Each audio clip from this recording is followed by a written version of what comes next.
Hello dear friends, ഇന്ന് ഞാൻ വന്നിട്ടുള്ളത് വളരെ സ്പെഷ്യൽ ആയിട്ട് തയ്യാറാക്കാൻ പറ്റുന്ന നല്ലൊരു ബീഫ് ദം ബിരിയാണിയുടെ റെസിപ്പി ആയിട്ടാണ് കേട്ടോ.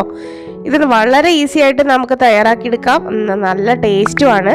കൂടാതെ ഞാൻ ഈ റെസിപ്പിയിൽ നല്ല ഒരു മസാലയും കൂടി ഇട്ട് കൊടുക്കുന്നുണ്ട് കേട്ടോ. അപ്പോൾ ഏത് മസാലയാണെന്നൊക്കെ ഞാൻ വഴിയെ പറഞ്ഞു തരാം. അപ്പോൾ നമുക്ക് വീഡിയോയിലേക്ക് പോകാം. അപ്പോൾ അതിനായിട്ട് നമുക്ക് ബീഫ് വേവിച്ചെടുക്കുക എന്നുള്ളതാണ് ആദ്യത്തെ പരിപാടി.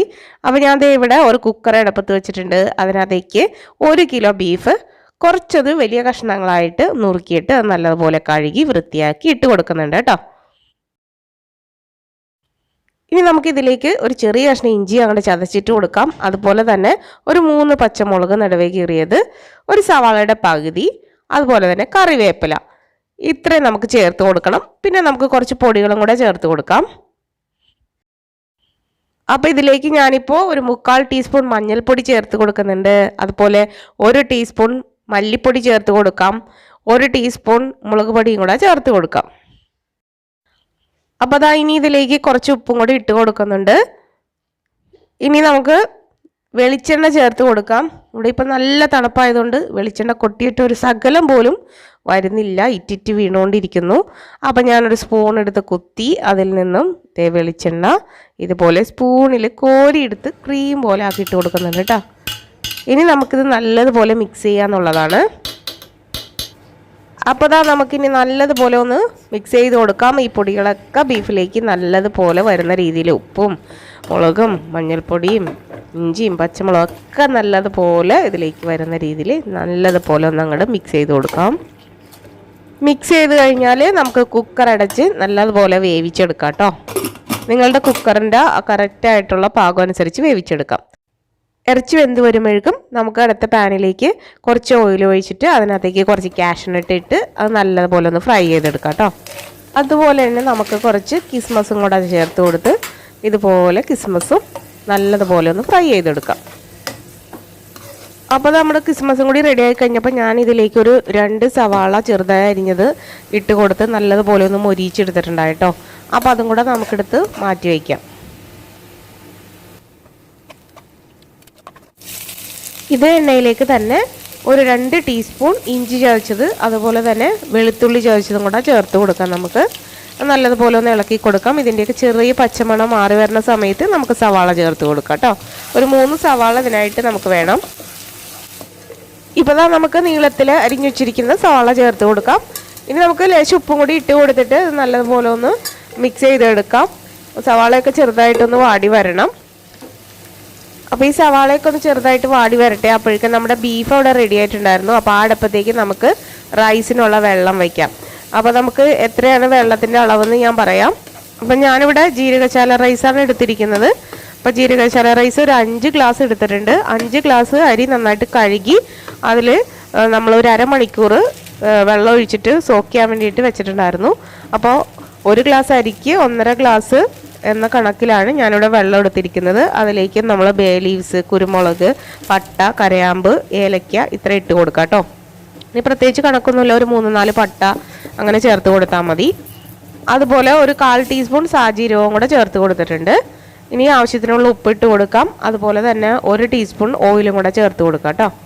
എന്നിട്ട് ഇത് നല്ലതുപോലെ വെട്ടി തിളക്കാനായിട്ട് വെക്കാം നമുക്ക്. അതിന് ശേഷമാണ് നമ്മൾ റൈസ് സോക്ക് ചെയ്തത് ഒന്ന് ഡ്രെയിൻ ചെയ്തിട്ട് ഇതിനകത്തേക്ക് ചേർത്ത് കൊടുക്കുന്നത്.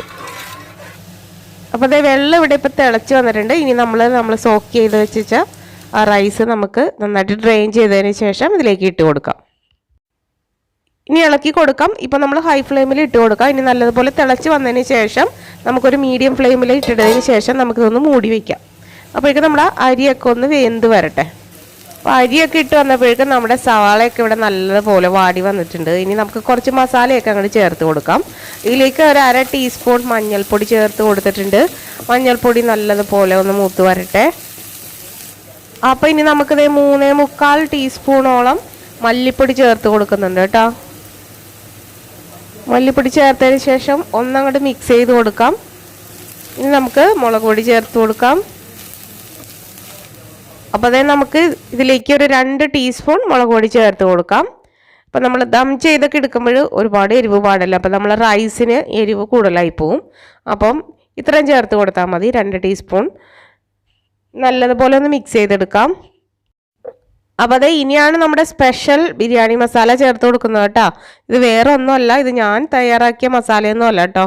ഇത് നമ്മുടെ ഈസ്റ്റേണിൻ്റെ ഹൈദരാബാദി ചിക്കൻ മസാലയുടെ ഒരു മസാലപ്പൊടിയാണ്. പക്ഷെ ഇത് നല്ല ഫ്ലേവറും നല്ല ടേസ്റ്റുമാണ്, നല്ല മണവുമാണ് ഇതിന്. അപ്പോൾ നിങ്ങളൊന്ന് ട്രൈ ചെയ്ത് നോക്കാം കേട്ടോ. അപ്പോൾ ഈ മസാലകളെല്ലാം ഇതിൽ കിടന്ന് നല്ലതുപോലെ ഒന്ന് മൂത്ത് വരണം. അതിന് ശേഷം നല്ലതുപോലെ മൂത്ത് വന്നു കഴിഞ്ഞാൽ നമുക്ക് കുറച്ച് മല്ലിയില ചേർത്ത് കൊടുക്കാം. മല്ലിയില നല്ലതുപോലെ ഒന്ന് വാടി വരട്ടെ കേട്ടോ. ഇനി നമുക്ക് 2 ചെറിയ തക്കാളി നല്ലത് നൈസായിട്ട് അരിഞ്ഞതും കൂടി വേണം, അത് ഇതിനകത്തേക്ക് ചേർത്ത് കൊടുക്കാം. ഇനി അതും കൂടെ കിടന്ന് ഈ തക്കാളി നല്ലതുപോലെ ഒന്ന് വെന്തുടഞ്ഞ് വരണം.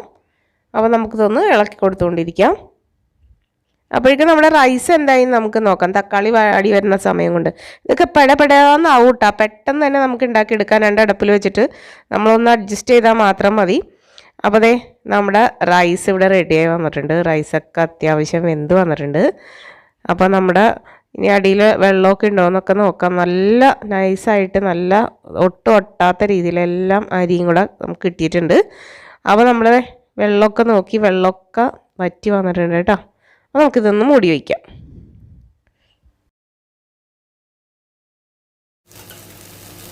അപ്പോൾ അതെ നമ്മുടെ കടായിലിരിക്കുന്ന തക്കാളിയൊക്കെ നന്നായിട്ട് വെന്ത് വന്നിട്ടുണ്ട്.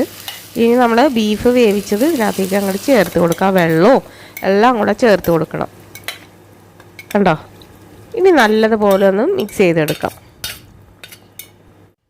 ബീഫൊക്കെ ഒന്ന് മിക്സ് ചെയ്ത് കൊടുക്കാം നമുക്ക്. ഇനി ഇത് നല്ലോണം ഒന്ന് തിളച്ച് വരണം. തിളച്ച് നല്ലപോലെ കുറുകി വരണം. ഇനി നമ്മൾ ഇതിലേക്ക് സവാള കുറച്ച് വറുത്ത് വെച്ചിട്ടുണ്ടായിരുന്നില്ലേ, അതിൽ നിന്ന് ഒരു പിടി എടുത്തിട്ട് ഇതുപോലെ ഒന്ന് ഞരടി ഇട്ട് കൊടുക്കാം കേട്ടോ. നല്ലൊരു ടേസ്റ്റ് ആയിരിക്കും നമ്മുടെ കറിക്ക്. അതും കൂടെ ഇട്ട് നല്ലതുപോലെ ഒന്ന് ഇളക്കിയെടുത്ത് നല്ലതുപോലെ ഒന്ന് കുറുകി വരട്ടെ. ഇപ്പോൾ നമ്മുടെ അടിപൊളിയായിട്ട് നല്ല മണമാണേ. ഈ സമയത്ത് നിങ്ങൾക്ക് ഉപ്പൊക്കെ എന്തോരം വേണം, കറക്റ്റാണോ എന്നൊക്കെ നോക്കാം. അപ്പോൾ ഇത് ഇവിടെ റെഡി ആയിട്ടുണ്ട്. നമുക്കവിടെ ഫ്ലെയിം ഓഫ് ചെയ്ത് വെക്കാം കേട്ടോ. ഇനി നമുക്ക് ദം ചെയ്യാനായിട്ടൊരു പാത്രം അടുപ്പത്തേക്ക് വയ്ക്കാം. ഇതുപോലുള്ളൊരു ചരിവ ഞാൻ അടുപ്പത്ത് വെച്ചിട്ടുണ്ട്.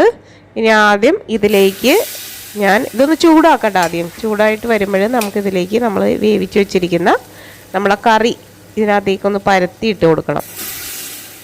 അപ്പോൾ നമ്മൾ വേവിച്ച് വെച്ചിരിക്കുന്ന കറി ഫുള്ളായിട്ട് ഇതിനകത്തേക്കൊന്ന് ചേർത്ത് കൊടുക്കണ്ട കേട്ടോ.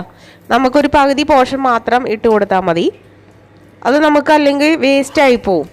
അപ്പോൾ നമുക്ക് ആവശ്യമുണ്ടെങ്കിൽ നമുക്ക് കറി സെർവ് ചെയ്ത് തന്നെ ചെയ്യാവുന്നതാണ്. അപ്പോൾ നമുക്ക് ഇത് ദം ചെയ്യാൻ വേണ്ടിയിട്ട് ഇതിൻ്റെ ആ മസാലകളൊക്കെ നമ്മുടെ റൈസിൽ പിടിക്കാൻ വേണ്ടിയിട്ട് നമുക്കൊരു ഹാഫ് പോർഷൻ മാത്രം ഇട്ട് കൊടുത്താൽ മതി. അപ്പോൾ എല്ലാ കറിയും കൂടെ നമ്മൾ അതിനകത്തേക്ക് ചേർത്ത് കൊടുക്കരുത് കേട്ടോ. ഇനി നമുക്കിതിലേക്ക് കുറച്ച് മല്ലിയിലയും പുതിനയിലയും ഒക്കെ നമുക്കിതിലേക്ക് ഇട്ട് കൊടുക്കാം. അതിനുശേഷം നമ്മൾ വേവിച്ച് വെച്ചിരിക്കുന്ന റൈസ് നമുക്ക് ഇട്ട് കൊടുക്കാം. ഇതുപോലെ റൈസ് ഒന്ന് ഫില്ല് ചെയ്ത് കൊടുത്തതിന് ശേഷം അതിലേക്ക് വീണ്ടും നമുക്ക് മല്ലിയിലയും പുതിനയിലയും ചേർത്ത് കൊടുക്കാം. നമ്മൾ വറുത്ത് വെച്ചിരിക്കുന്ന കാഷ്യൂനട്ട്, കിസ്മസ്, അതുപോലെ സവാള വറുത്തത് എല്ലാം ഇതിനകത്തേക്ക് ചേർത്ത് കൊടുക്കാം. പിന്നെ നമുക്കിതിലേക്ക് 1 ടീസ്പൂൺ നെയ്യും കൂടെ ചേർത്ത് കൊടുക്കാം. ഇതുപോലെ ഒന്ന് ചുറ്റിച്ച് കൊടുക്കാം. മുകളിൽ ഞാൻ കറിയൊന്നും ഇട്ട് കൊടുക്കുന്നില്ല കേട്ടോ. അതിൻ്റെ മുകളിലേക്ക് വീണ്ടും ഞാൻ റൈസ് ഇട്ട് കൊടുക്കുകയാണ്. അപ്പോൾ ഞാൻ ഇരിക്കുന്ന എല്ലാ റൈസും ഇതിനകത്തേക്ക് ചേർത്ത് കൊടുത്തിട്ടുണ്ട്. അതിലേക്ക് ഇനി നമുക്ക് മല്ലിയിലയും പുതിനയിലയും കൂടെ ചേർത്ത് കൊടുക്കാം. അപ്പോൾ നമ്മൾ ഈ 5 ഗ്ലാസ് റൈസിൽ 2 പ്രാവശ്യമായിട്ടാണ് നമ്മളിതിലേക്ക് ലെയറായിട്ട് ചെയ്ത് കൊടുത്തിരിക്കുന്നത് കേട്ടോ. അപ്പം മല്ലിയിലയും പുതിനയിലയും ചേർത്ത് കൊടുത്തിട്ട് നമ്മൾ നേരത്തെ പറഞ്ഞ മസാലയില്ലേ, ആ മസാല ഞാനത് ഒരു 1/2 ടീസ്പൂണോളം ഇതുപോലെ ഇങ്ങനെ ഇട്ട് കൊടുക്കുന്നുണ്ട്. നല്ലൊരു ഫ്ലേവറാണ്. അപ്പോൾ അതിന് വേണ്ടിയിട്ടാണ്. ഇനി ഞാൻ ഇതിലേക്ക് നേരത്തെ വെച്ചിരുന്ന കാഷ്യൂനട്ടും കിസ്മസും ഒക്കെ ഇതിനകത്തേക്ക് ചേർത്ത് കൊടുക്കുന്നുണ്ട്. കുറച്ച് മാറ്റി വെച്ചേക്കാം നമുക്കൊന്ന് ഗാർണിഷ് ചെയ്യാൻ വേണ്ടിയിട്ട്. ഇനി ഇതിലേക്ക് നെയ്യും കൂടെ ചേർത്ത് കൊടുക്കാം കേട്ടോ. അപ്പം നമ്മൾ ദം ചെയ്യുന്ന ഈ പാത്രം ഡയറക്റ്റായിട്ട് നമ്മൾ വയ്ക്കുമ്പോൾ വളരെ ഫ്ലെയിം കുറച്ചിട്ട് മാത്രം ഇട്ട് കൊടുക്കാം കേട്ടോ. ഞാൻ വളരെ സ്ലിമ്മിലാണ് ഇട്ട് കൊടുത്തിരിക്കുന്നത്. അല്ലെങ്കിൽ പെട്ടെന്ന് അടിക്ക് പിടിക്കും നമ്മുടെ കറിയൊക്കെ. പിന്നെ അതുപോലെ തന്നെ നിങ്ങൾ അല്ലെങ്കിൽ ദോശച്ചട്ടി എടുത്ത് വെച്ചിട്ട് അതിൻ്റെ മുകളിലായിട്ട് ചെയ്ത് കൊടുത്താലും മതി. ഇനി നമുക്കൊരു 15 മിനിറ്റോളം ഇതൊന്ന് അടച്ച് വെച്ചിട്ട് നല്ലതുപോലെ ഒന്ന് ആവി വന്നവരെ നമുക്ക് വെച്ച് കൊടുക്കാം ചെറിയ തീയിൽ. അപ്പോൾ അതേ ഇവിടെ ആവിയൊക്കെ വന്ന് തുടങ്ങിയിട്ടുണ്ട്. അപ്പോൾ ഞാൻ ഈ ഒരു ഭാഗമായപ്പോഴേക്കും ഞാനിവിടെ ഫ്ലെയിം ഓഫ് ചെയ്തിട്ട് ഒന്നും കൂടെ ഒന്ന് മൂടി വെച്ച് കൊടുക്കാം കേട്ടോ നമുക്ക്. അതിനുശേഷം ഒരു 15 മിനിറ്റ് കഴിഞ്ഞിട്ട് നമുക്ക് സെർവ് ചെയ്താൽ മതി. അപ്പോൾ അതാ ഇനി ഒന്നും നോക്കണ്ട, നമുക്കങ്ങോട്ട് സെർവ് ചെയ്യാം. ഇപ്പോൾ ഒരു അരമണിക്കൂർ കഴിഞ്ഞിട്ടുണ്ട് കേട്ടോ. ഞാൻ 15 മിനിറ്റ് അല്ല, ഒരു അരമണിക്കൂറോളം ഇങ്ങനെ മൂടി വെച്ചിട്ടുണ്ടായിരുന്നു. അപ്പോൾ ഇനി നമുക്കൊരു ഫോർക്ക് ഉപയോഗിച്ചിട്ട് ഇത് നല്ലതുപോലെ ഒന്ന് മിക്സ് ചെയ്തെടുക്കാം കേട്ടോ. അപ്പോൾ ഓരോ സൈഡിൽ നിന്ന് നമുക്ക് മിക്സ് ചെയ്തെടുക്കാം. അപ്പോൾ ബീഫൊക്കെ അതിൻ്റെ ഇതൊക്കെ നല്ലതുപോലെ ഒന്ന് മിക്സ് ചെയ്ത് ഈ റൈസിലേക്ക് വരണം, എന്നാലും അതിൻ്റെ ടേസ്റ്റ് കിട്ടുള്ളൂ. അപ്പോൾ ഇതുപോലെ നമുക്കിതൊന്ന് മിക്സ് ചെയ്ത് കൊടുക്കാം ഒരു സൈഡിൽ നിന്ന്. അതിനുശേഷം നമുക്കിത് സെർവിങ് പ്ലേറ്റിലേക്ക് മാറ്റാം.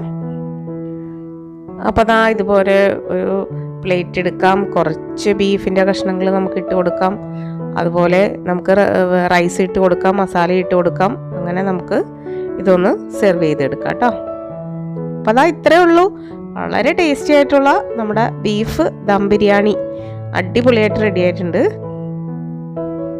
നമ്മൾ നേരത്തെ മാറ്റി വെച്ച കുറച്ച് കാഷ്യൂനട്ടും കിസ്മസും ഒക്കെ വെച്ചിട്ട് നമുക്കിതൊന്ന് ഗാർണിഷ് ചെയ്തും കൂടി എടുക്കാം. നല്ല ടേസ്റ്റി ആയിട്ടുള്ള നല്ല ഒരു ദം ബിരിയാണിയാണ്. എല്ലാവരും ട്രൈ ചെയ്ത് നോക്കാം. അപ്പം നമുക്ക് പുതിയൊരു എപ്പിസോഡിൽ പുതിയൊരു വീഡിയോയുമായിട്ട് വീണ്ടും കണ്ടുമുട്ടാം. Okay, bye, thank U.